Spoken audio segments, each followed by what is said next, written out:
Kamal, yes, what would you like to say? Hello. Yes, what would you like to say? Hi, Galib. How are you? Oh, sorry. I'm Hi, not the Haris. Khalid. Yeah. Haris.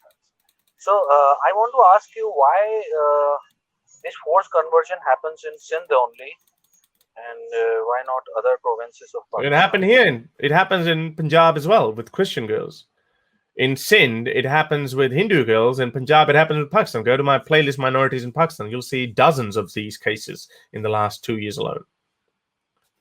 So, you said once that you want to you want you want a Hindu that has been persecuted in your you want to have a communication with them. A Once you Hindu. said.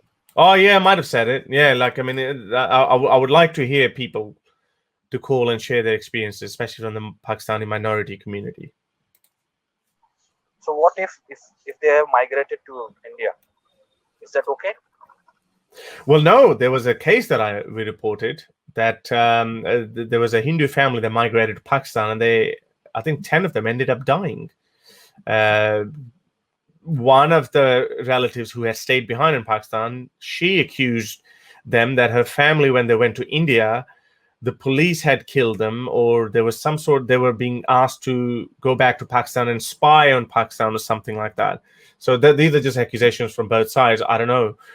But no, why should they go to India? They should be recognized as equal citizens, and they should get equal rights and security to their lives and livelihoods in their own country, which is Pakistan. So there are some organizations in India. Can I name it? Sure. Sure. Okay, so there is a person named Dr. Umendra Ratnu, who is a right-wing activist, and he's trying to bring all these persecuted people to India, especially from Sindh. And he's trying to propagate that they are not safe there, and we are trying to help them and bring them to India and trying to give them citizenship in India. So, what do you think? Is that okay, or Well, I think from the other person's point of view, I would say that's a good, well, if there's no political agenda behind it, I would say that's a good, well-meaning effort, but it's not realistic. How many can you take? There are nearly 4 million, or I think at least, yeah, I think 4 million, close to 4 million Hindus in Pakistan. How are you going to take them all? That's just and that would be a very sad. Actually, that would be a slap on the face of Pakistan for doing that. So I think Pakistan itself wouldn't allow that either. But I would say that from political point of view and from a humanitarian point of view, I would take it on face value that they are doing that because they feel for their suffering, and there's no denying there is suffering. But there are activists, Hindu activists in Pakistan, who say that we don't want to go to India. We want to we want to fight for our rights in Pakistan, and I am hopeful that eventually, with social media, this is another thing, that this law will eventually it would eventually pass. It would eventually go through the Senate. yes, there are people. I have met some of them, and there are people.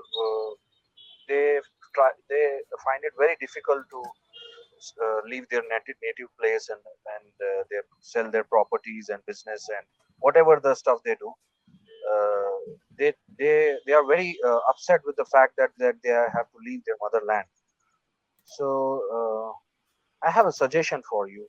Why don't you make a video in their native language and send them a message, whatever you want to say that. Well, I don't know Sindhi, unfortunately, but I would have thought that my I Urdu know that. videos, yeah, my Urdu videos. I think some Sindhis might be able to understand Urdu as well, but these people are from such a community that a lot of these people. I speak with some Hindu activists as well, background, but they don't even want to be associated with me publicly in that regard because obviously that would endanger them even more. So yeah, well, I don't know. I mean, I guess No, I would just hope that I can inspire some other Sindhis to come forward and start talking about it. You see, the things that people like me do, the far bigger objective is to inspire other people to do similar things. And that's not something that's a far-fetched or very idealistic idea, because, as I said, I was the first person to start talking in Urdu about religion, about these issues so boldly. But now there are, across both in India and Pakistan, there are 10, 15 plus channels, and some of their people have never even heard of me, or they even hate me. But so that's how I see that there will be more human rights activists who would be able to talk openly about it, and they will that would probably impact more. For example, ex-Muslim women. I'll just give you an example.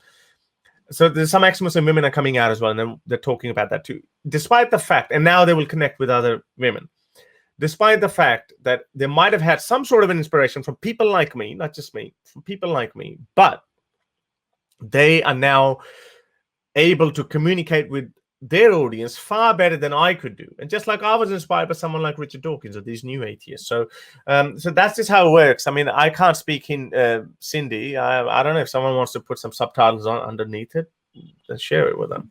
So I can help you in that because I speak Sindhi.